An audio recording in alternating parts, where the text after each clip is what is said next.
দীর্ঘ ৯ মাস পর আজ থেকে নীল জলরাশির প্রবাল দ্বীপ সেন্ট মার্টিন ভ্রমণের সুযোগ পাচ্ছেন পর্যটকরা। কিন্তু পর্যটন সংশ্লিষ্ট ও স্থানীয়রা বলছেন, সেন্ট মার্টিন ভ্রমণ নিয়ে সরকারের বেঁধে দেওয়া বিধিনিষেধগুলো পর্যটন শিল্পের বিরোধী। তবে প্রশাসনের দাবি, সেন্ট মার্টিনের পরিবেশ ও জীববৈচিত্র্য রক্ষায় প্রয়োগ করা হয়েছে এসব নিয়ম। বিস্তারিত জানাচ্ছেন কক্সবাজার প্রতিনিধি ওমর ফারুক হিরো।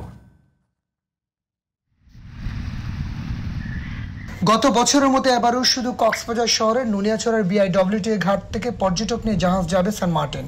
নিষিদ্ধ থাকায় উখিয়ার ইনানি থেকে জাহাজ ছাড়বে না। এতে যাত্রাপথে সাগরে কয়েক ঘন্টা বেশি সময় ব্যয় করতে হবে পর্যটকদের। সরকারের সিদ্ধান্ত অনুযায়ী নভেম্বর মাসে দিনে গিয়ে দিনে ফিরে আসবে সেন্ট মার্টিন থেকে। এতে করে সেন্ট মার্টিন দ্বীপে ১-১.৫ ঘন্টার বেশি ভ্রমণ করতে পারবে না পর্যটকরা। গত বছর আমরা একই পরিস্থিতির শিকার হয়েছি। নভেম্বরে অনুমতি দিয়েছে, কিন্তু থাকার অনুমতি দেয় নাই। পর্যটকদেরকে হয়রানি করার জন্য আবার ২.৫ ঘন্টা জার্নিকে অতিরিক্ত এখানে অ্যাড করা হয়েছে। সেন্ট মার্টিন দ্বীপে পর্যটক এসে যে রাত্রি যাপন করতে না পারে, কেন পর্যটক সেন্ট মার্টিনে আসবে? এদিকে সেন্ট মার্টিন ভ্রমণে মাত্র ২টি জাহাজ অনুমতি পেলেও টিকিট বুকিং সফটওয়্যার এখনো খোলা হয়নি বলে নির্দিষ্ট তারিখে জাহাজ ছাড়া অনিশ্চিত বলছেন পর্যটন সংশ্লিষ্ট এই কর্মকর্তা। দীর্ঘ সাগর পাড়ি দিয়ে ৭ থেকে ৯ ঘন্টা সাগর পাড়ি দিয়ে ওখানে গিয়ে আবার ব্যাক হয়ে যাওয়া কোনোভাবে এটা সম্ভব নয়।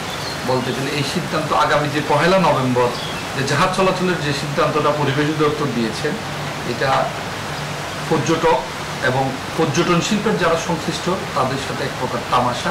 সরকারের নির্দেশনা অনুযায়ী সেন্ট মার্টিন ও পর্যটকদের নিরাপত্তায় কঠোর অবস্থানে থাকবে ট্যুরিস্ট পুলিশ।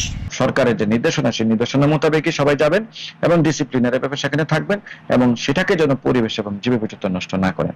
পরিবেশ এবং জীববৈচিত্র্যকে যদি ইচ্ছাকৃতভাবে নষ্ট করে, সে যত বড় সেন্ডিকেটই হোক, ট্যুরিস্ট পুলিশ বরদাস্ত করবে না। তাদের বিরুদ্ধে যথাযথ আইনি ব্যবস্থা নেওয়া হবে। নভেম্বর মাসে পর্যটকরা দিনে গিয়ে দিনে ফিরবে এবং পরবর্তী 2টি মাস রাত্রি যাপন করতে পারবে বলে জানান জেলা প্রশাসক। জাহাজ ছাড়বে আমাদের পঞ্চগড় সদরের নুনিয়াছড়ার যে BIWTA ঘাট আছে সেখান থেকে ছাড়বে।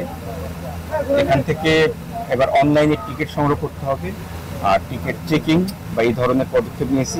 পরিবেশ রক্ষার পাশাপাশি সেন্ট মার্টিন ভ্রমণ স্বাভাবিক রাখার দাবি দ্বীপটির বসবাসকারী মানুষের।